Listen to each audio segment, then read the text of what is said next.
Today we are making Crock Pot Chicken Tenders. This is technically a kid-friendly recipe, but it's so good, adults will love it. This is an amazing, easy recipe that you're gonna love.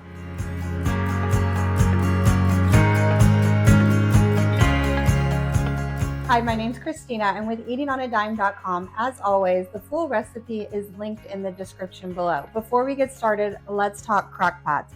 I am using a 6-quart multi-cooker. This is the beautiful multi-cooker, the Drew Barrymore line from Walmart. I have linked it in the description below. It is awesome.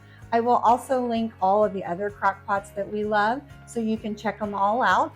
And we do have our digital crockpot cookbook on sale that will be linked in the description below. So if you guys love crockpot cooking as much as my sister Carrie and I do, make sure you check that out. All right, let's get cooking.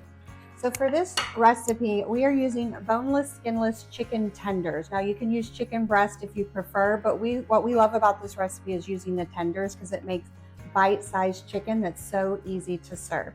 Now, the big debate with chicken tenders is whether or not to remove the little tendon piece in there.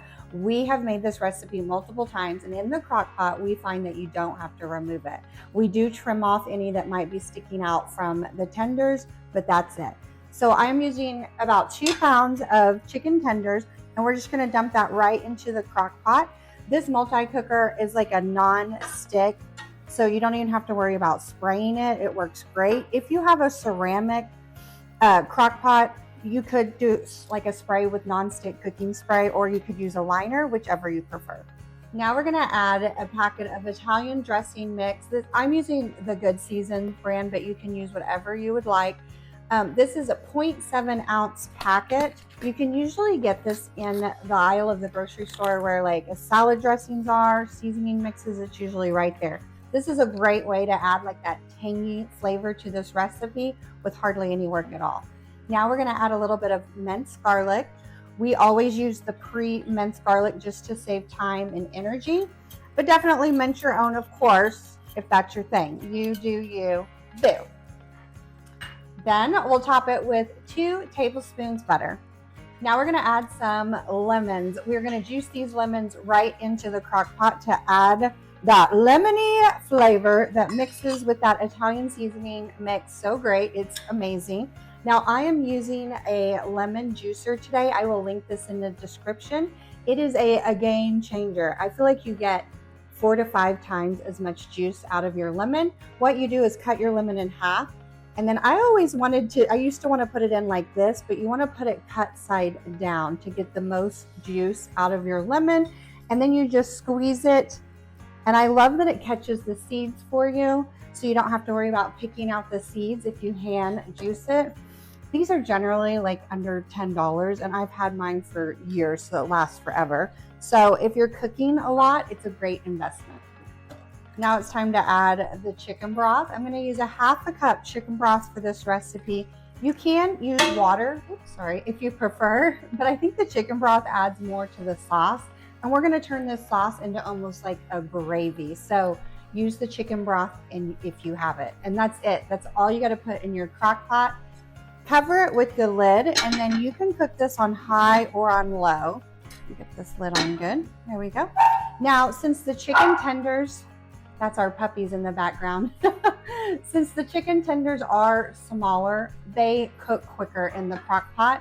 And we don't want them like completely shredded. We still want it in the chicken tender form. So you only need to cook it on low for 3 to 4 hours or on high for 1.5 to 2 hours until that chicken reaches a safe cooking temp of 165 degrees Fahrenheit.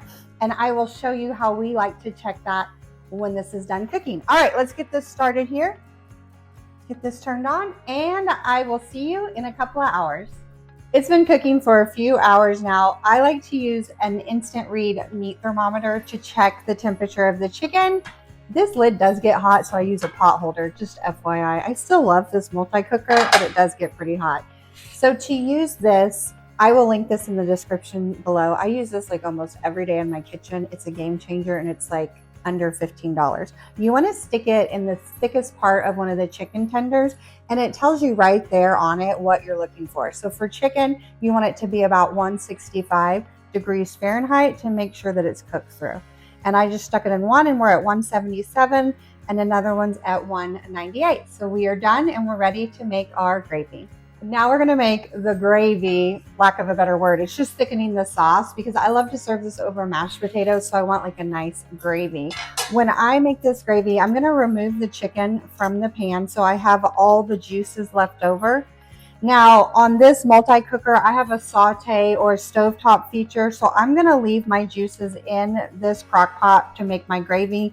If you are working with a crock pot that doesn't have that option, you may want to move it over to a saucepan just to heat it up quicker to make the gravy a little bit faster.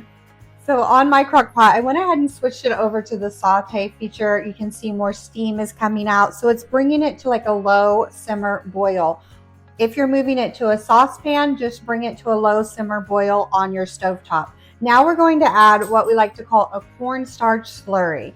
So a cornstarch slurry is a great thickening agent, but you want to dissolve the cornstarch before mixing it into hot liquid because it'll get all goopy and gummy. So this is 2 tablespoons of cornstarch and about 2 to 3 tablespoons of cold water. I just usually mix it together in like a mixing bowl or like a measuring cup just because I already get it out for the water and it works great. And then just whisk it together with a little whisk. And then once that cornstarch is fully dissolved, go ahead and add it to your simmering sauces from the crock pot. I couldn't think for a minute there.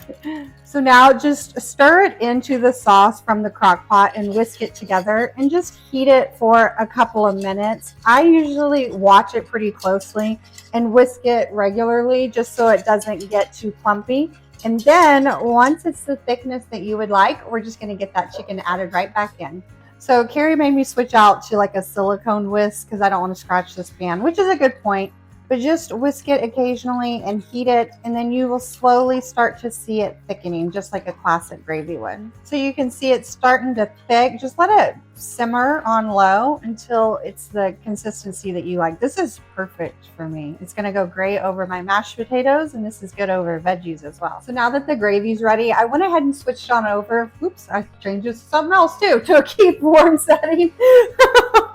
Just so that it doesn't burn. And I'm going to go ahead and add the chicken back in. Now, I like to add the chicken in because I want this chicken like nice and saucy. Now, you could just serve the gravy over the chicken if you prefer. It's completely up to you. But I like the chicken coated in this gravy mixture.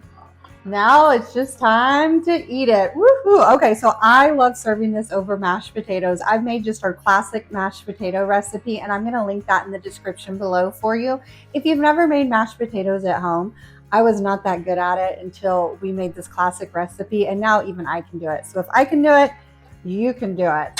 Now, if you're not a mashed potato fan, this would be great over egg noodles or rice. Either would be fine.